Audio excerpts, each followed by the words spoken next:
Divine Grace, Abhay Charanarvind Bhaktivedanta, Swami Shri Prabhupada ki, Ananta Koti Vaishnava Vrinda ki, Grantraj Srimad Bhagavatam ki, Jai Gaur Premanande.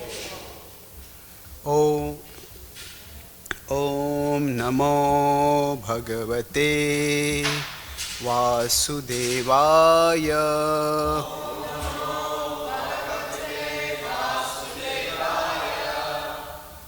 Om Namo Bhagavate Vasudevaya.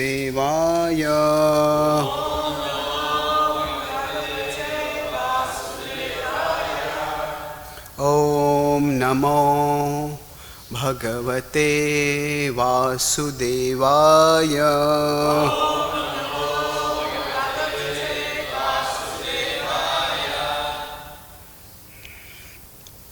Grantraj Srimad Bhagavatam,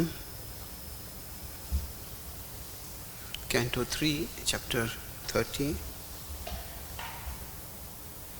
Can I have the Wi-Fi here? I need to, or you'll be displaying the verse? It's not detecting. On and off it again. It will come back.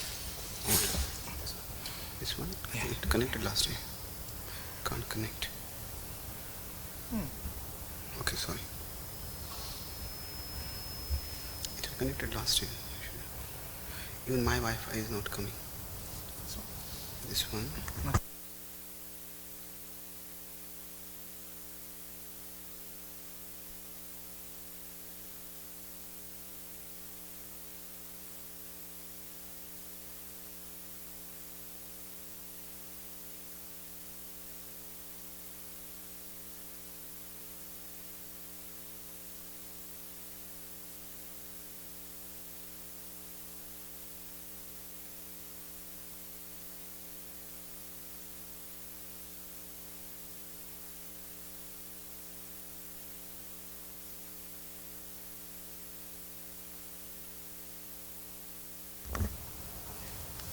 The Srimad Bhagavatam, Canto 3, Chapter 30. We are continuing the discussion of the description of the hellish planets. So, there are several verses for which there is no purport, so I'll read those verses and then we'll move towards the discussion on the verse for which we have a purport. So, his entrails are pulled out by the hounds and vultures of hell, even though he is still alive to see it. And he is subject to torment by serpents, scorpions, gnats, and other creatures that bite him. Next, his limbs are lopped off and torn asunder by elephants. He is hurled down from hilltops and is also held captive either in water or in cave. So this is the verse we'll discuss. This is text 28. Yastamish andhatamishra Rauravadhyascha yatanaha Bhunkte naro va nari va Mithaha sangena nirmitaha Yastamishra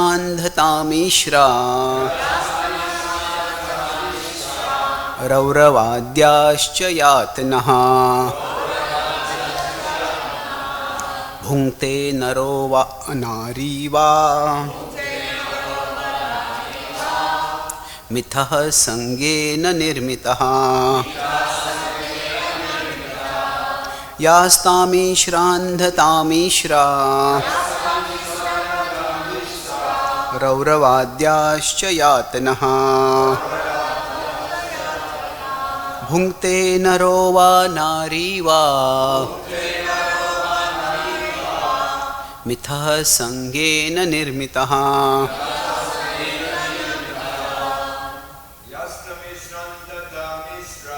Yastamishra Rauravadhyascha yatanaha Naro va nari va स्वसंगेन निर्मितः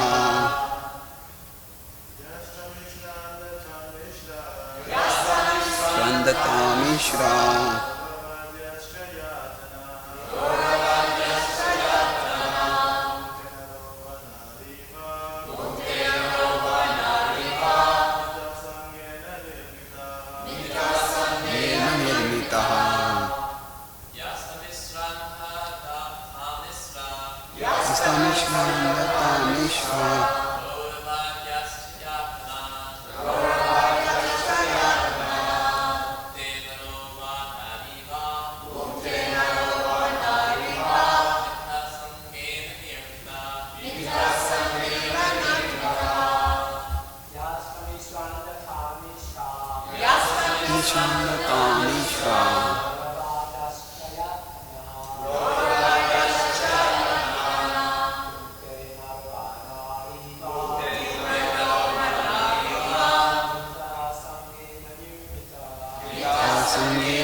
Vaishnavis.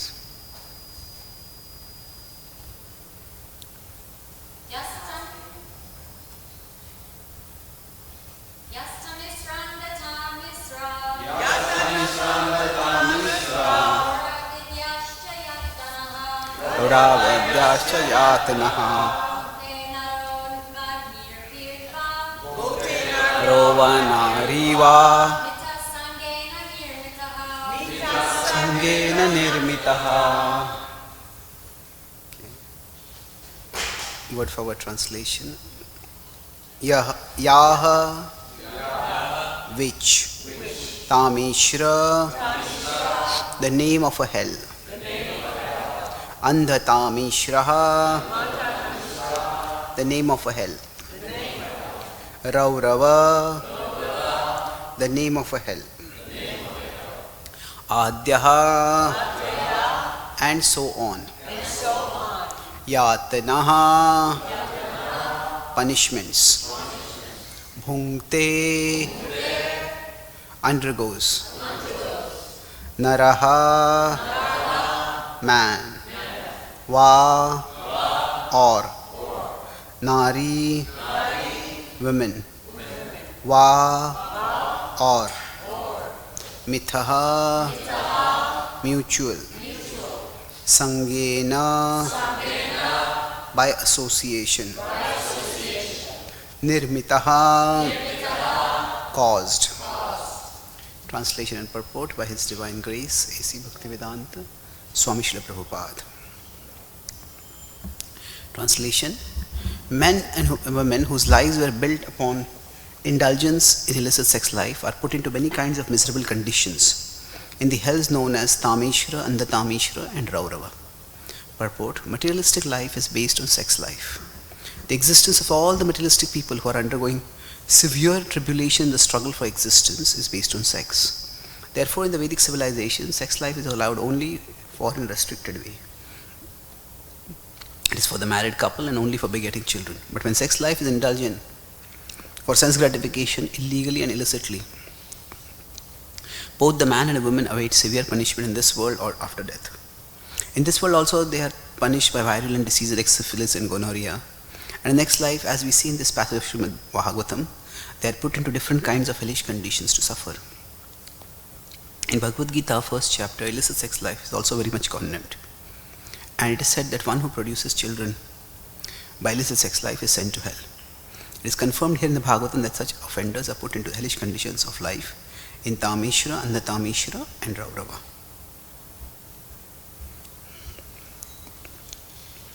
Om Jnanatimirandhasya Jnananjanashalakaya Chakshurunmilitam Yena Tasmai Shri Gurave Namaha.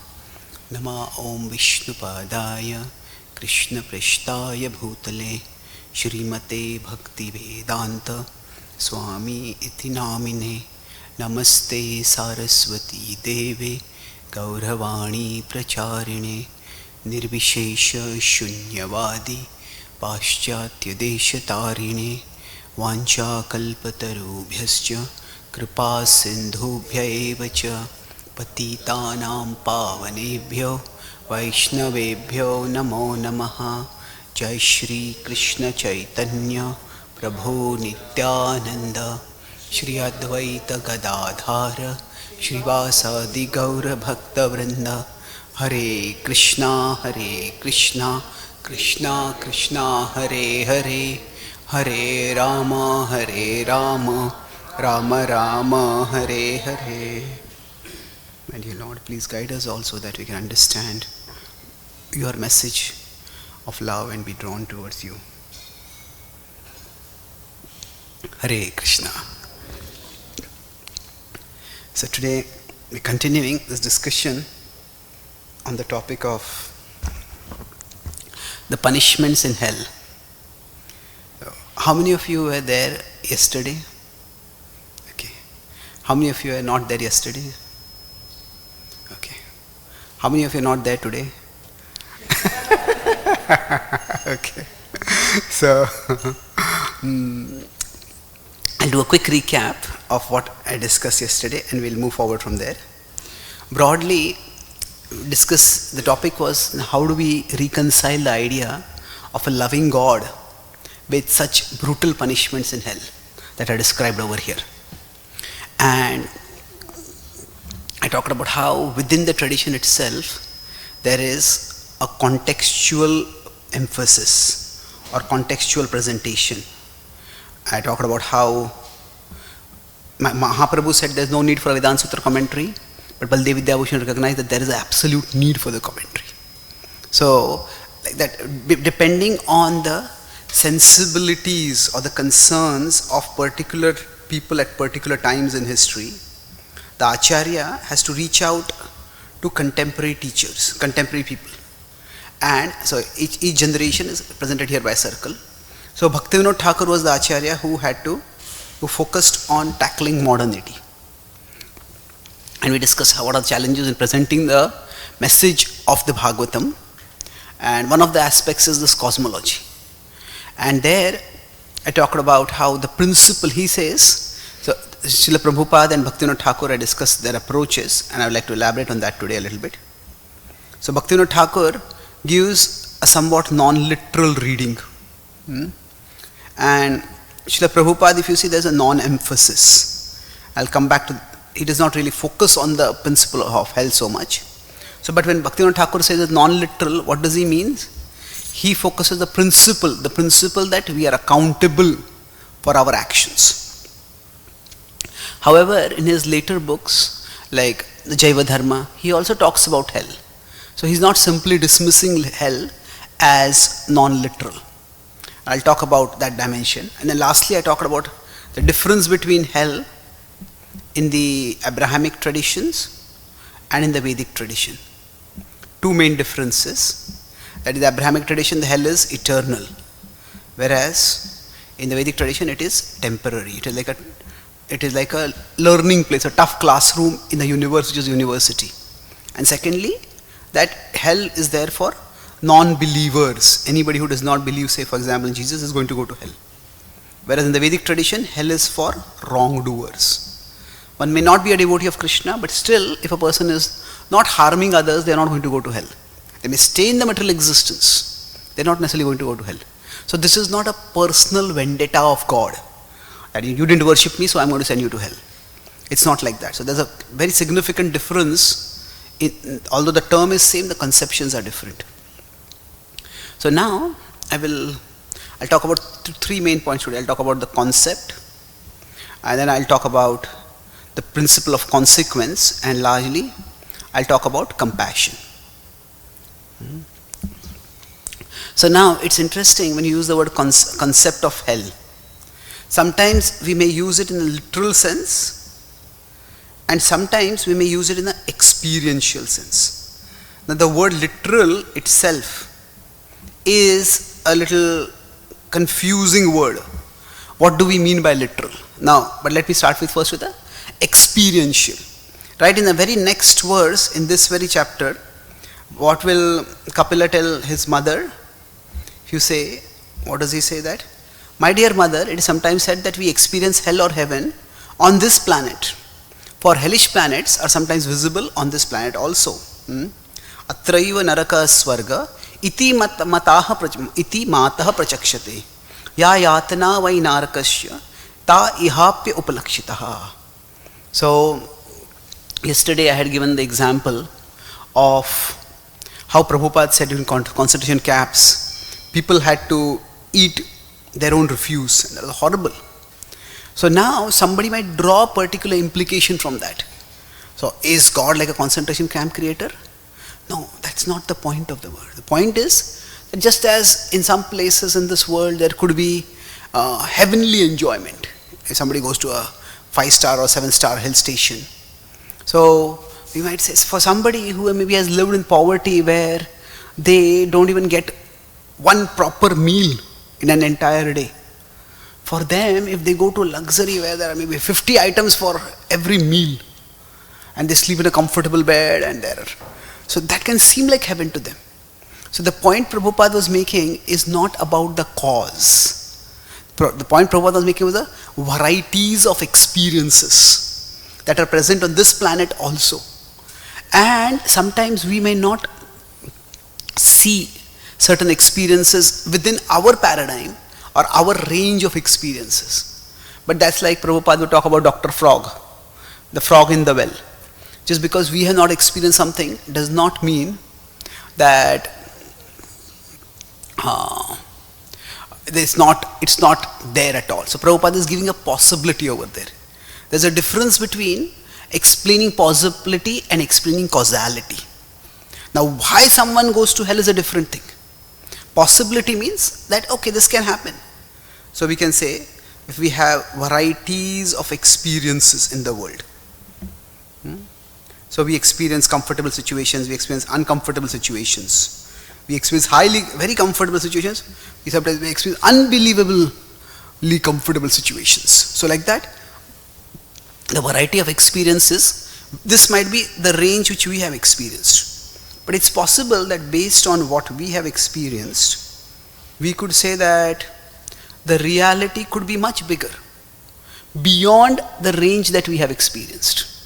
So that is the point, the possibility is what Prabhupada is emphasizing over here. Now not the causality. So now when we say possibility of a particular kind of experience being there, in general, in philosophy, there is the standard, especially in historical investigation, there is the standard principle called absence of evidence is not evidence of absence. Just because we don't have evidence of something does not mean it is not possible. Absence of evidence is not evidence of absence. So what Srila Prabhupada is saying is that we have experiences in that direction. And yes, now for most normal people to think of the idea that they would have to eat their own refuse, that's such a horrendous, revolting idea. But it has happened in the world, horrible, unfortunate and tragic and horrendous as it has happened. So Srila Prabhupada is expanding the range of our conception of what is possible. But now when we talk about hell, let's try to understand some key points over here.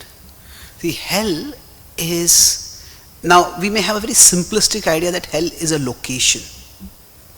While that's one way of looking at it, it's actually much more of a condition rather than a location. It is a location, but it is much more a condition. Just like we may think of the spiritual world. What am I doing over here now? I'm trying to explain the concept over here. I started by saying, if you use the word non-literal, what does non-literal mean? Because if we equate literal with physical, and that's very simplistic. Is the soul a literal thing? Yeah, soul is real, it exists. But is the soul physical? No, it's not physical. Sometimes we think of going to the spiritual world means, okay, there's a particular place and we go to that place. Yeah, that's one way of looking at it. But say if this is America and this is Canada, please forgive my drawing. So, if this is America and this is Canada. Now we may think, okay, you just have to cross the border and you go from America to Canada. But is it like a spiritual world is like that? You cross a border and you go there. Now there are illegal immigrants who go from one country to another. Can you be an illegal immigrant to the spiritual world? Bhakti Siddhanta Thakur would say that you cannot gate crash into the kingdom of God. So the spiritual world is not just a location, it's also a condition. One condition of what? It's a condition of heart, it's a condition of consciousness. And that applies even to the idea of hell. So hell is not just a physical place. It's a state of mind. It's a consciousness. And that's why the next verse is saying we may experience hellish suffering even in this world also. And one of the things that has happened as modern society has progressed is that things at the physical level have become significantly more comfortable as compared to the past, relatively speaking. So physical suffering is something which is quite shocking for us to think about, and that's why the idea of capital punishment is now revolting to most modern or postmodern sensibilities. So what has happened is we as a society at the physical level we have become more and more comfortable, and say even the prisons in countries like America or UK, they are not, if you go to prisons in India, sometimes we go for prison outreach, and the prisons for a person who is from India, sometimes the prisons in America seem better than many of the homes in India. So the idea is that there's a lot of physical comfort. That's why the idea of physical pain seems very revolting for us. However, pain is not just at the physical level, it's at the mental level also. And this is the paradox in today's world. Many people are increasingly comfortable at the material level, but they are miserable at the mental level.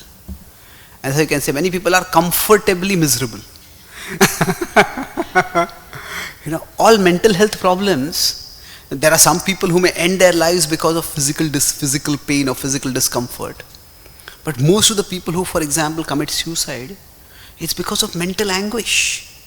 A sense of loneliness, abandonment, hopelessness. So, now for most of us, if we have not been through that much suffering, everybody has known pain, but if we have not been through that much suffering, we might not even be able to think, why would anyone want to end their life? But if we go through a situation of terrible pain, and then we can identify, sometimes the mind might bring up some thought. If a person has certain culture, certain nature, certain boundaries, they won't do it. But the point is, that suffering can be unbearable, and there can be unbearable suffering at the physical level, and that may be a little unfamiliar to us in today's world, but there is unbearable suffering at the mental level.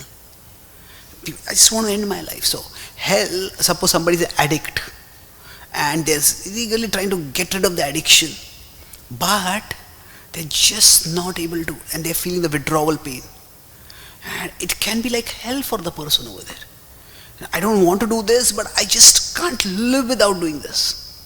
So there's an addict. I read a book on addictions. An addict once said that, describes the conditioning. He says, a relationship with the addiction. He says, you treat me badly, I trust you madly.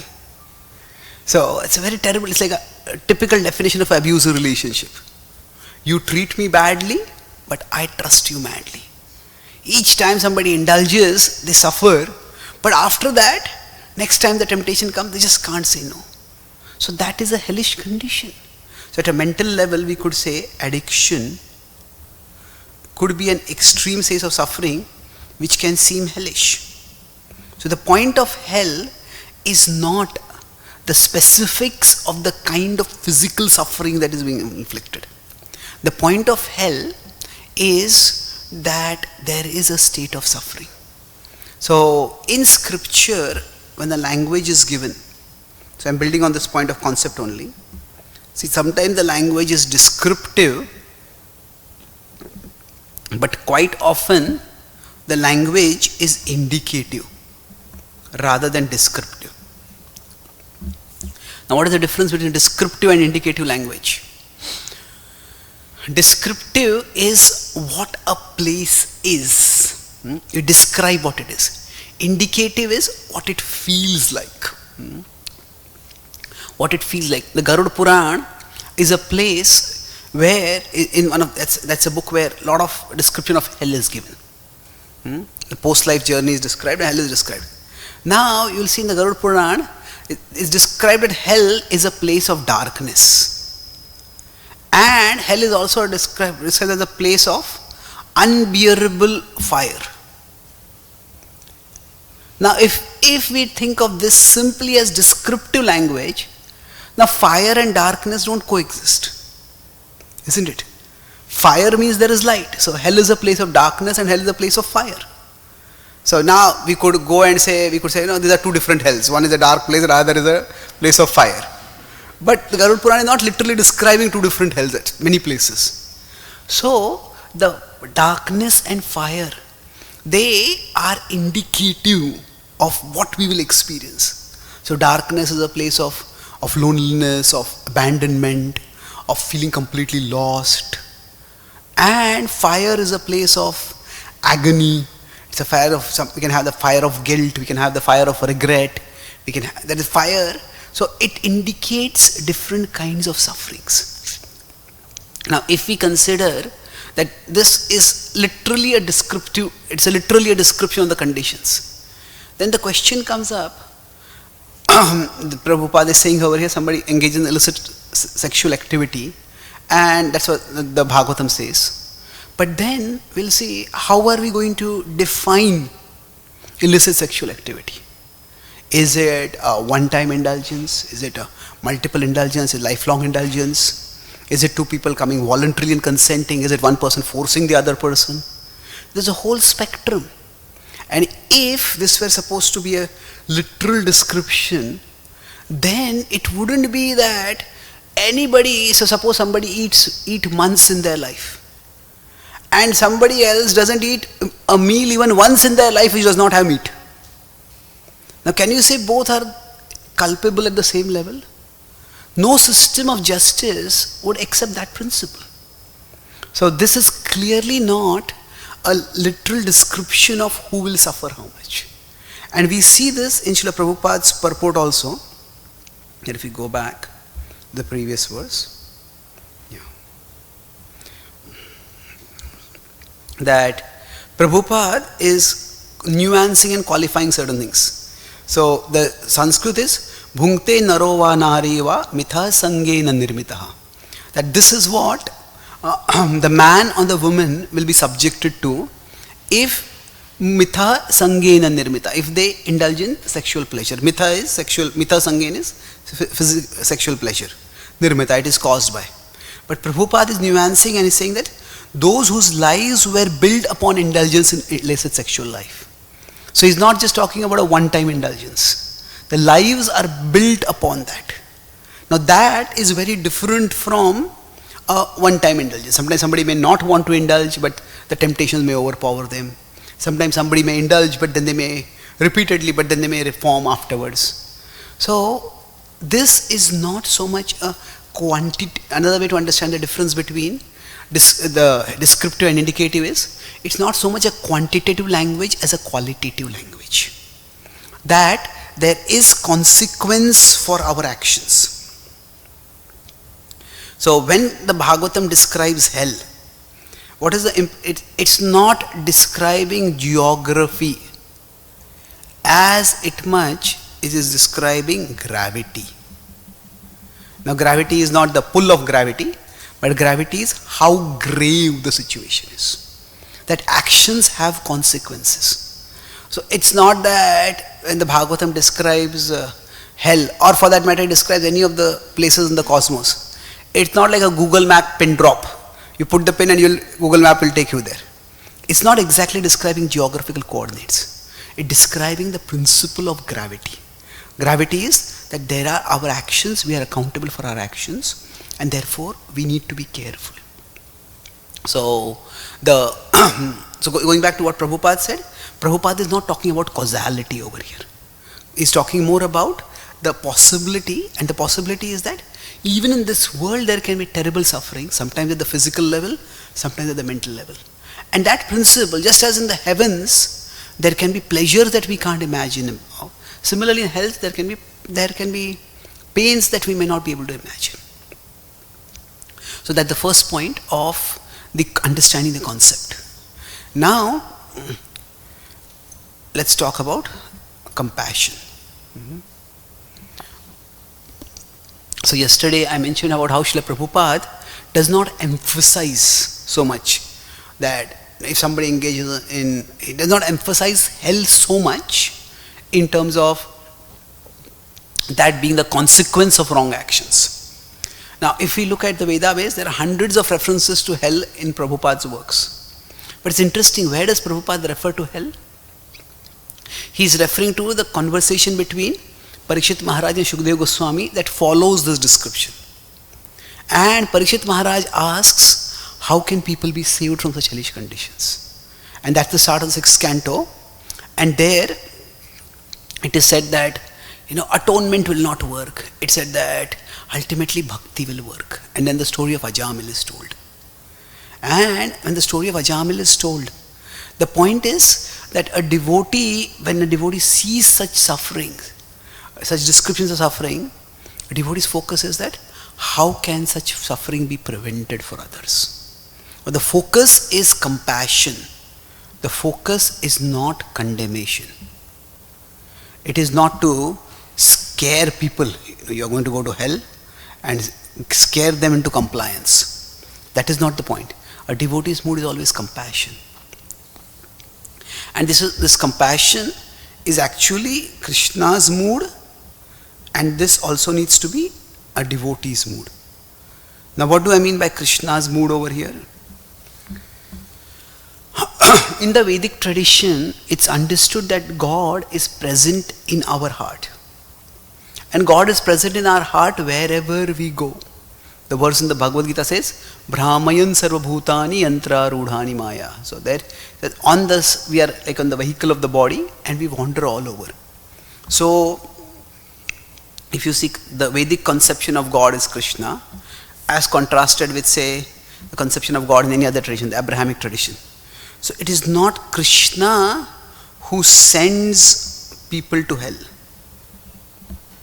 That is not at all the Vedic understanding. It is Krishna, he goes with people to hell. Krishna does not send people to hell, he goes with people to hell when their karma sends them there. People go to hell not because they reject Krishna. That's why I'll send you to hell. No. It is when actually people live in a way that is destructive, in a way that is disruptive and destructive for others, their karma sends them to hell. So now we may say, but karma is also arranged by Krishna only. So it's Krishna who is sending people to hell. Well, it's not that simple. Because Krishna, in the Brahma Samhita is described, he is the cause of all causes. He is not the cause of all effects. Now again, what do you mean by the difference? Cause of all causes and cause of all effects. Like say, if we consider rain or clouds, the rain is the cause of all vegetation. This is an example given in Vedanta Sutra, that without rain there will be no vegetation that will grow anywhere. But the rain is not the cause of which vegetation grows where. So the rain is not the cause of, say, a flourishing harvest growing at one place and weeds going somewhere else. That is determined by the kind of seed that are sown over there, kind of care that has been taken over there. So Krishna has created a system of karma.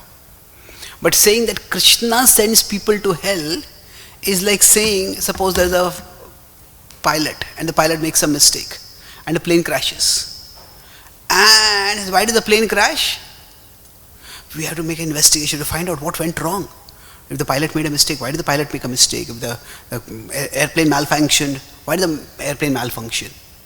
Now some person with a half-baked knowledge of physics comes and says, you people, why are you wasting so much time making a committee and doing some investigation? I already know what caused the plane crash.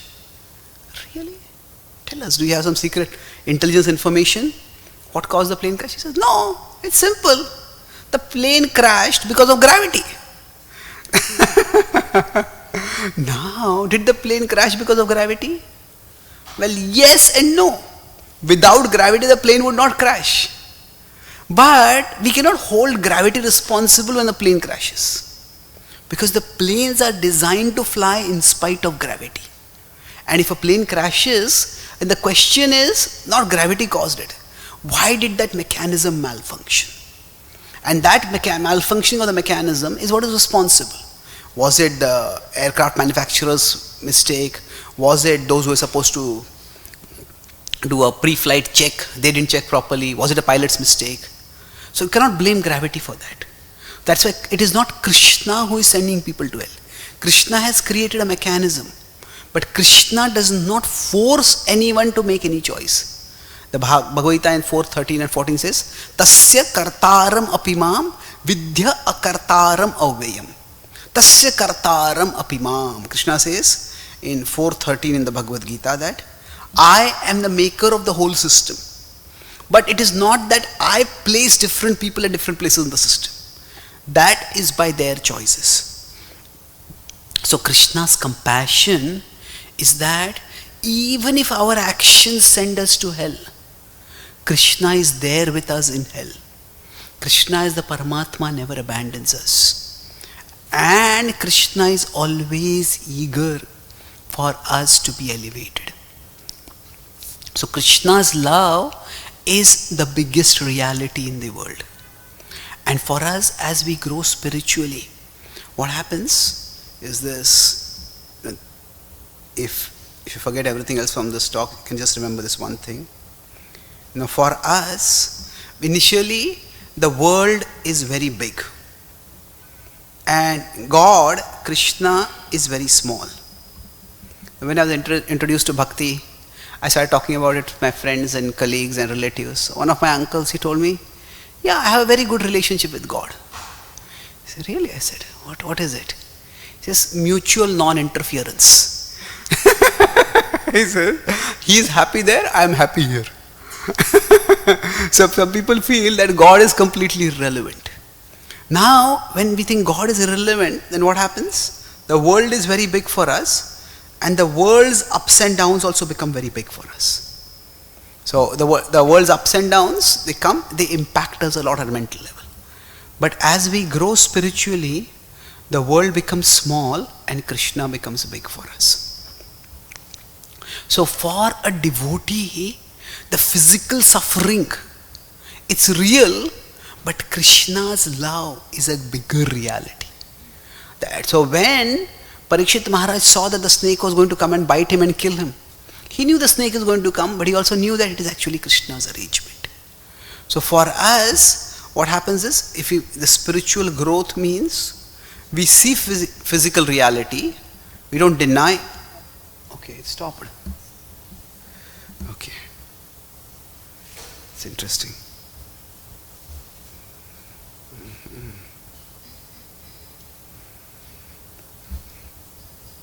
Not seeing anything here.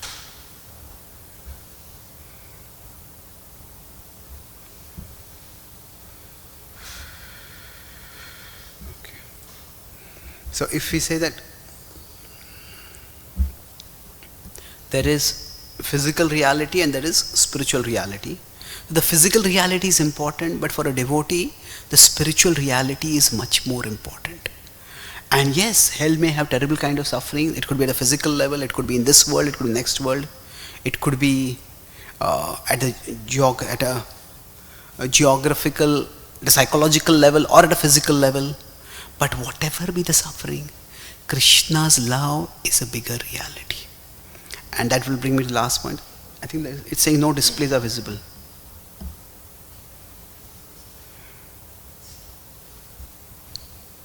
Okay, that's definitely not distracting. Anyway, I can continue without this. Let us see.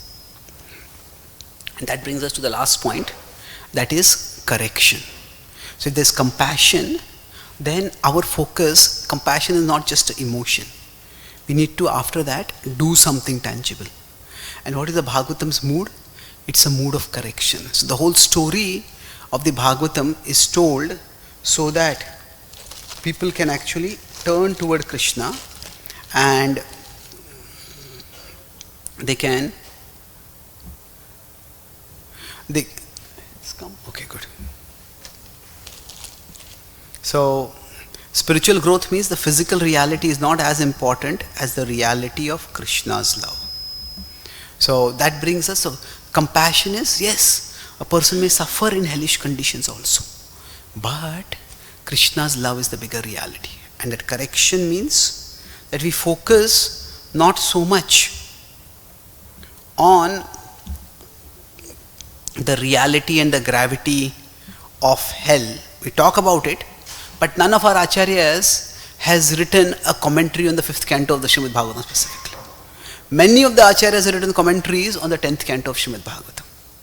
Now, Lord Chaitanya Mahaprabhu would love to hear the pastimes of Prahlad Maharaj and Dhruva Maharaj.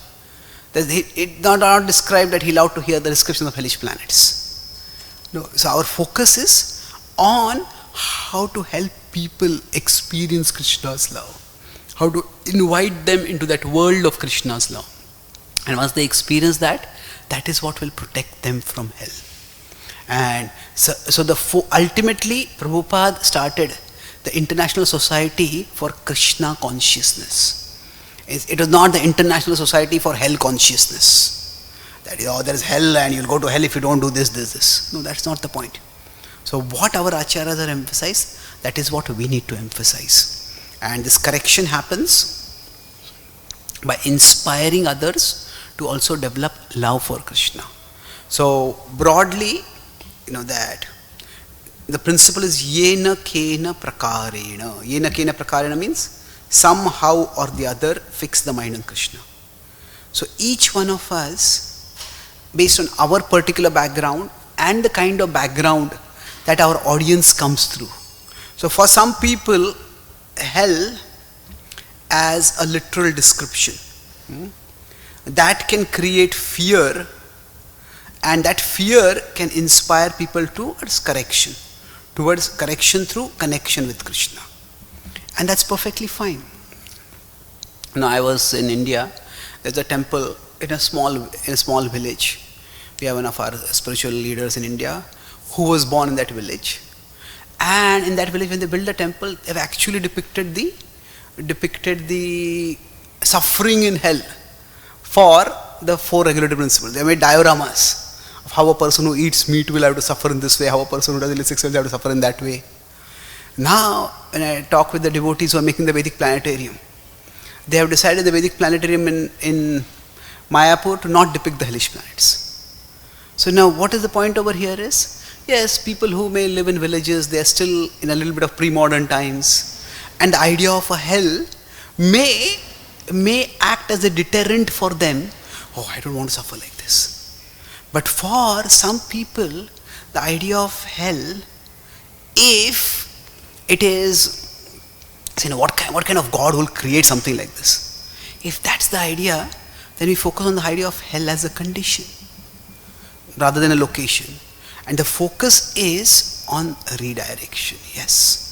When we are in a state of godlessness, we suffer. And therefore we should turn away. And for many people, life in this world may itself at a psychological level can be like hell. So the point is, we don't get too caught in whether such descriptions are literal in the sense of being physically exactly the same details happening, or whether they're not happening. See, what will we foster Krishna consciousness? That is what is important. So this is the level of Krishna consciousness, and different people at different places. So some people in today's modern sensibilities, and there are pre-modern sensibilities. So for some people, considering the hell to be more of a literal description, this is what happens, and this is what you will be subjected to, or we'll be subjected to if we do these things. If that's what, or as they say, whatever floats your boat, you accept that. For some people, these kind of descriptions may not be at all fathomable, acceptable. Then we could say, as I said, it can be indicative language. The point is not where we start from. The point is that where we take off. So in Krishna consciousness, often there can be an acceptable range of meanings. Now, if somebody goes outside the acceptable range, that means they start saying that no matter what you do, you're not going to suffer. This is all just meant to scare, and there is no suffering because of unrestricted indulgence. No, the specific of how suffering may come will vary. But if somebody starts saying that there's going to be no suffering at all, then that would be outside the range of accepted meaning. So we focus on cultivating Krishna consciousness, and that's how we grow in our lives and we inspire others to grow. So I'll quickly summarize what I discussed. 3 main points in talking about the concept of hell. The first about hell and how to understand. First was the concept. In the concept, I talked about how hell can be seen as a location, but it can also be seen as a condition. And condition means that it's not just a state of play, it's not just a physical place, it's also a state of mind. It's not describing geography as it's describing the gravity of the choices and their consequences. The language can be descriptive, but it can also be indicative.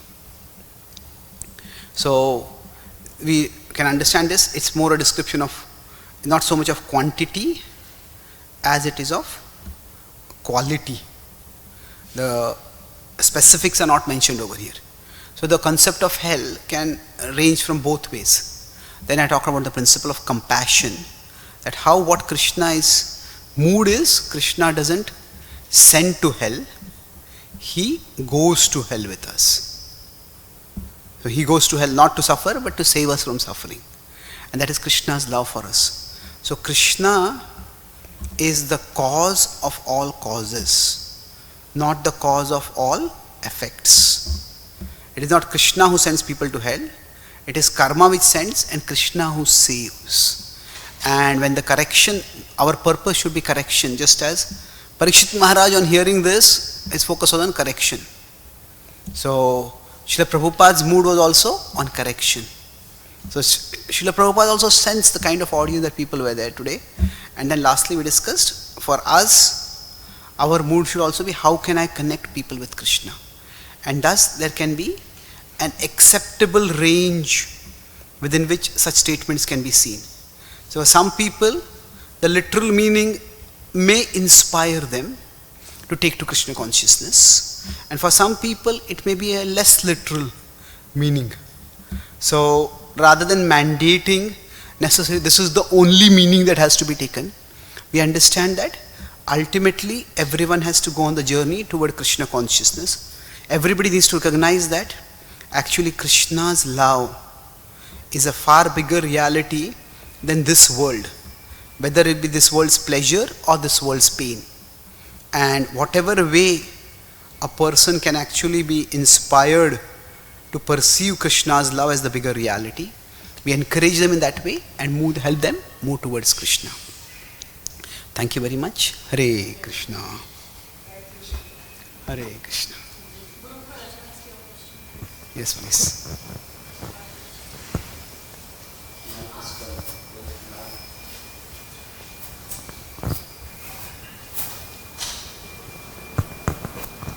Hare Krishna, dear devotees, all glories to Srila Prabhupada, all glories to you, Guru Maharaj. I just want to ask you a question. If, for example, one person will come to you right now and he would say, Guru Maharaj, I'm going to the hell right now, Yamaraj servants just behind me, what should I do, what should I think? I'm very scared, it's like a dark time for me. Please give me advice, what should I do? I had bad life all my life, I did bad things and now I understand that. Yeah. What should I do? I think the key point is we need to experience Krishna. We experienced the world and we experienced how painful the world is. We have to see what gives us experience of Krishna. See, we have tried the experience of this world, tried this pleasure, tried this solution, and it's really not all that great. It can be terrible. So how do we experience Krishna? We come in the association of devotees, we participate in kirtan, we chant the holy names. It's like, tell such a person, give Krishna a chance, try Krishna out.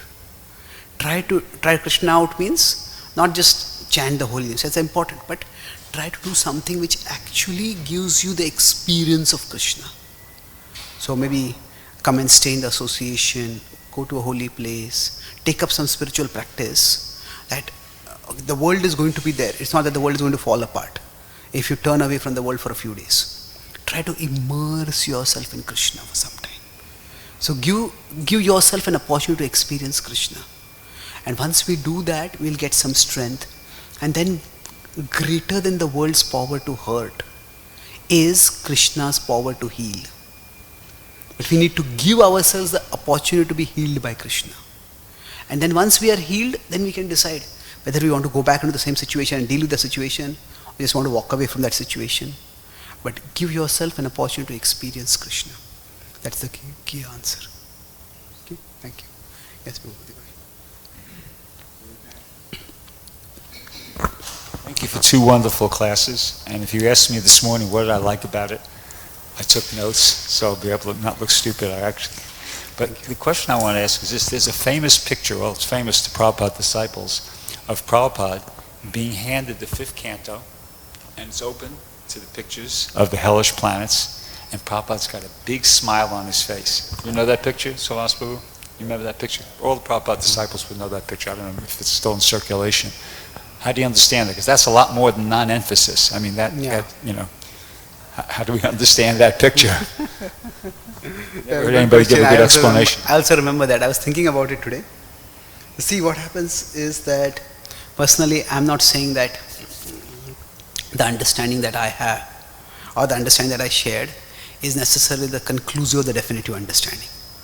These are difficult subjects, and we all try to understand them according to our capacity and try to share that understanding. What in the Bhagavatam is yatha mati yatha shruti.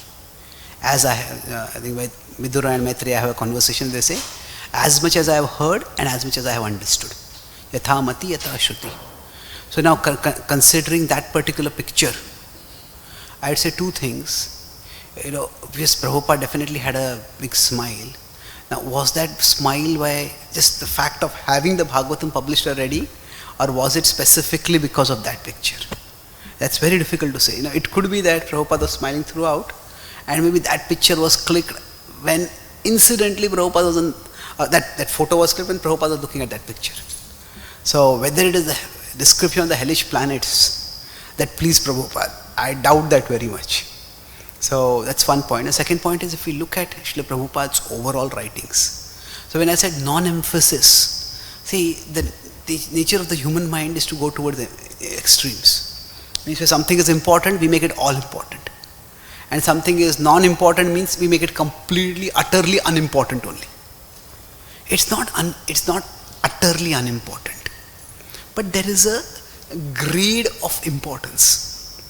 Say for example, now if somebody is in a place where maybe they are in a very high demanding job, some emergency duty in medicine or something like that, and they have barely either time to chant their rounds or cook food and offer bhoga and take bhoga. Now if they say, I will cook bhoga, then they won't have time to chant their rounds. Now what should you do at that time? Now both is important. We don't want to take outside food. We also want to chant our rounds. And in that particular situation, what will be more important is, we need to do our chanting and then adjust. Okay, maybe offer some food in the mind, whatever. Now is that the standard? No. But there is a degree of importance. There's a hierarchy of importance. In Sanskrit, this is called as Taratamya. Taratamya is hierarchy. So my concern when I present such sections is that nobody should leave Krishna consciousness because they find such sections difficult to accept. This is not such a non-negotiable part of Krishna consciousness. There are 2 ways to present Krishna consciousness. One is, it's like a digital presentation. The other is an analog presentation. What do I mean by digital? That you have to accept the whole package. This is Krishna consciousness is a package deal. You accept everything or you are out. It's 1 or 0. But the analog is, it's like Krishna consciousness, there is an aspirational level. Aspirational level means, Say we would like to have an altar at our home, we would like to offer bhoga nicely to Krishna, we would like to chant our rounds in the morning, and then maybe we would like to go for a job, whatever work you have to do. That's an aspirational level. But then from aspirational, there could be a non-negotiable level. If somebody says that, I've got such a busy job that the only food that is available for me in the vicinity of my job is meat, so I'll eat meat. No, that would be something just seriously non-negotiable. So what happens is, Krishna consciousness is a spectrum. So my understanding is, at least the way I've seen it, this fifth canto should not lead people to give up Krishna Bhakti because they feel this is irrational, this is unacceptable. Either it doesn't make sense, I can't accept this in the light of science, or I can't accept this in the light of the idea of a compassionate or loving God. So that's my primary concern. Now, can there be other concerns? Of course there are other concerns. So I would say, Srila Prabhupada, from the 7 purposes of ISKCON that he gave, from the name of the society that he gave, from what he expected in initiation vows, Prabhupada didn't give us like a 10-point summary of Krishna consciousness. Like some churches have creeds. This is what I believe in. Now, Prabhupada didn't give us like that. So therefore there will be some room for discussion and ambiguity about what is essential to Krishna consciousness and what is not so essential to Krishna consciousness. So some people may say, no, you have to accept Bhagavatam literally. Every single word of the Bhagavatam has to be accepted literally. Otherwise you don't have faith in Krishna. Well, yes, that's one way of looking at it. But then, do we want people, just because they find certain sections of the Bhagavatam difficult to accept, do we want them to leave Krishna consciousness? Like yesterday we discussed that conversation. Prabhupada said, was that the only thing you could present to scholars? So I think we need to be able to have a big umbrella in which a lot of people can take up Krishna Bhakti, and then each person will commit to Krishna consciousness in a way that works best for them. Everyone has to become serious about their relationship with Krishna. But what does the seriousness about the relationship with Krishna mean? Does it have to mean the exact same thing for every single person? Maybe, maybe not. For somebody, like even in the practical aspect of Krishna consciousness, for somebody, seriousness in Krishna consciousness means that you should do deity worship, you should fast Nirjala Ekadashi. But that may not be the definition of seriousness for Krishna consciousness for other people. So, with respect to practice, we often give people somewhat a flexible rope. You can't chant 16 rounds, chant 4 rounds. If you can't do this, you do this. But with respect to philosophy, why can't we give people a little bit of a breathing room? If you consider, there is a karma marga and there is a jnana marga. From both people can come to bhakti. So from karma marga, when somebody comes, that means these are the rituals to be practiced, these are the rules to be followed. We give people leeway in the rules. So those who are thoughtful, those who are analytical, they come more from the jnana marga. And now for them, they will also need some breathing space. This is the exact way. There's a range of what is acceptable.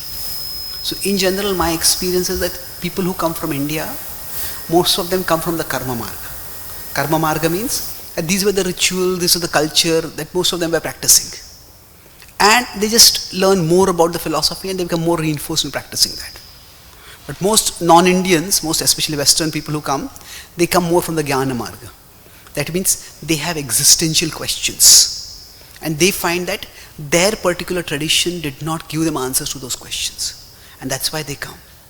And so for many people from an Indian background or from a more ritual background, these specific descriptions of hell may not matter so much. Okay, that's hell's description there. Just chant Hare Krishna and be happy. What's the big deal?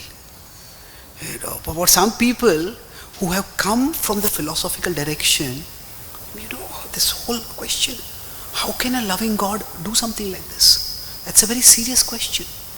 So we need to give just as we give breathing room, just as we give space for people in terms of what they can practice, can we not give people space in terms of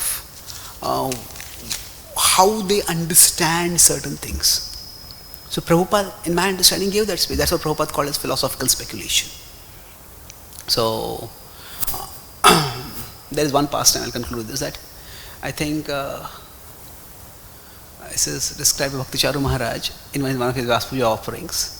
So he said the only difference, so two devotees were having some debate, they said the only difference between Radharani and between Krishna and Balram is in complexion, otherwise they're both same. So one group of devotees said yes, that's right. And then another devotee said, no, but only Krishna is the Lord of Radharani, not Balramji. That's right. Now both these devotees, the debate became very heated, so they both went to Prabhupada. And now Prabhupada said, only, both sides were presented, only Krishna, the only difference between them is the complexion. Yes, that's right. But only Krishna is the Lord of Radharani, that's right. But Prabhupada, both of these can't be right. Prabhupada said, that's right. But then what is the truth? Prabhupada, that you decide. Now, the point over here is, there are very advanced truths and we don't have to adjudicate them right now. So I said, that's my understanding over here. Let's not make this a non-negotiable aspect of Krishna consciousness, which may make people have to decide, make or break their bhakti.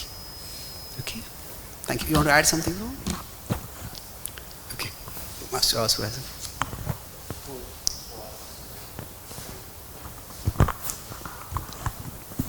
Thank you, Prabhuji, for a wonderful class. One thing that I kind of realized in what your presentation was that realistically in this world, there is no real retribution. In other words, if you perform that simple activity, it's like, that's it. What retribution is there? If you don't really become Krishna conscious in our particular philosophy, then you're a lost soul, literally. I mean, right? Because we're saying we're talking about simple activity. How if you commit this simple activity, even in the material world, if you murder somebody, you think you're getting away with it, but really, if you're not. You killed someone, and that's sinful, and that's even against the law. So even in this country, you can kill somebody. If they catch you 50 years later, they'll still put you in jail.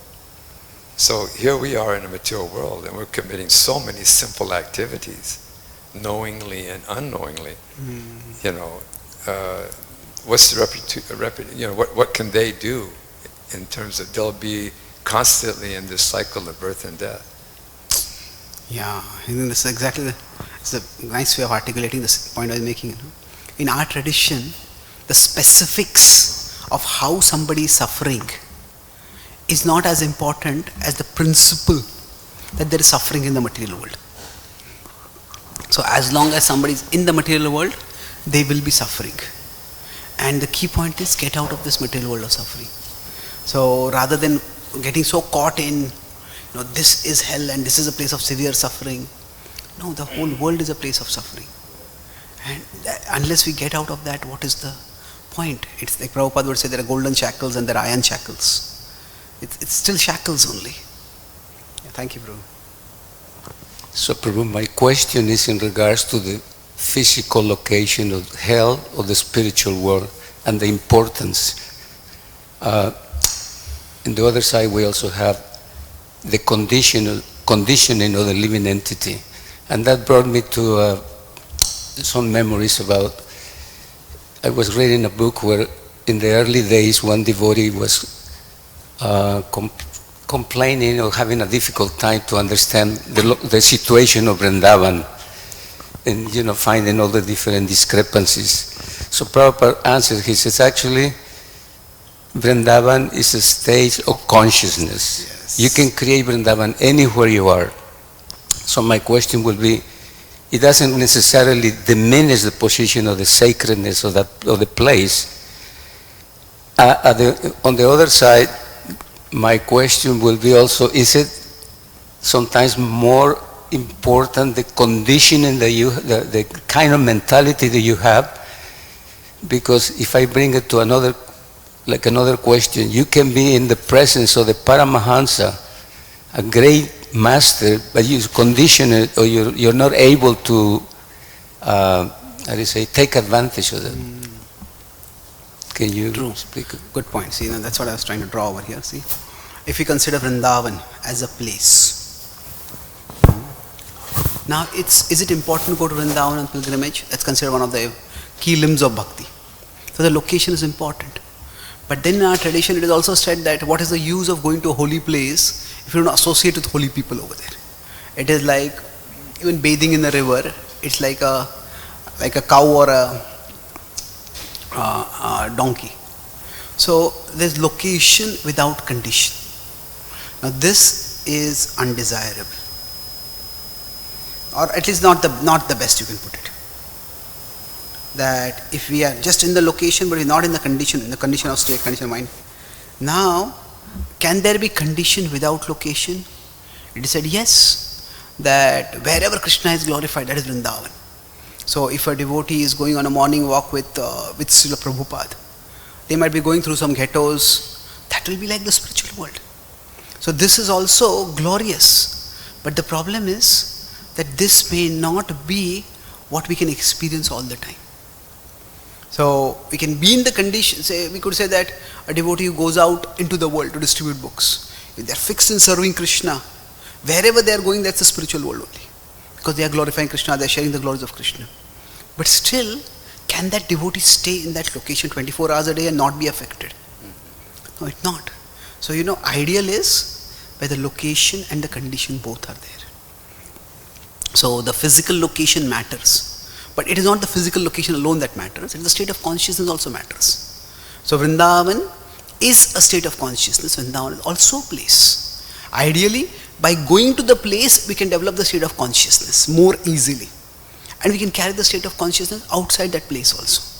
So what applies to Vrindavan also applies to the spiritual world. So the hellish mentality, like a pure devotee may go to hell, but a pure devotee may not be suffering in hell, rather the pure devotee goes there to save people from suffering. You can be in that condition, you can be in the location and not be in that condition. And somebody can be in this world and they can be in a hellish condition. Even with respect to the spiritual world itself, we have that conception. There is Jivan Mukti and there is what is called as Atyantika Mukti or final Mukti. Jivan Mukti is somebody is in this world, in this body, but they have no desire to enjoy this world. So they are as if free from the body. And there is Atyantika Mukti. The ultimate liberation is or Videha Mukti. When they give up the body and they go to the spiritual world. So spiritual world is the location as well as the condition. Okay. Thank you so much. Srila Prabhupada ki jai. Grantaraj Srimad Bhagavatam ki jai. Gaur Premanande.